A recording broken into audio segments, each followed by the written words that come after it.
माझे नाव दिव्या गणेश जमले आहे। मी नॅशनल इंग्लिश मीडियम स्कूल इयत्ता 8वी मध्ये शिकत आहे।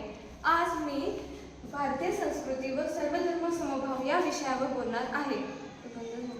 भारतीय संस्कृती ही अत्यंत प्राचीन आणि समृद्ध असून सर्वधर्म समभाव हे तिचे एक प्रमुख वैशिष्ट्य आहे। भारत हा विविध भाषा, वेशभूषा, खानपान आणि परंपरांनी नटलेला देश आहे।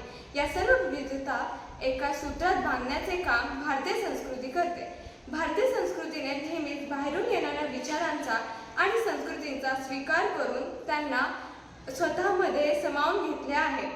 यातच समन्वयी संस्कृती असेही म्हणतात। अतिथी देवो भव म्हणजे पाहुणा हा देवासारखा आहे आणि अहिंसा आणि सत्याचा आग्रह ही भारतीय संस्कृतीची मूळ मूल्ये आहेत। सर्वधर्म समभाव म्हणजे सर्व धर्मांचा समान आदर करणे। या संकल्पनेनुसार सर्व धर्मांचे मार्ग वेगवेगळे असले तरी त्यांचे ध्येय एकच आहे। या शब्दाचे श्रेय प्रामुख्याने महात्मा गांधी यांना दिले जाते। त्यांनी 1930 मध्ये हिंदू मुस्लिम एकता आणि धार्मिक सत्ता वाढवण्यासाठी या शब्दाचा वापर केला होता। कोणताही धर्म श्रेष्ठ किंवा अनिष्ट नसून सर्व धर्म समान आहेत। इतरांच्या धार्मिक श्रद्धांचा आदर करणे आणि धार्मिक सहिष्णुता पाळणे हा याचा गाभा आहे।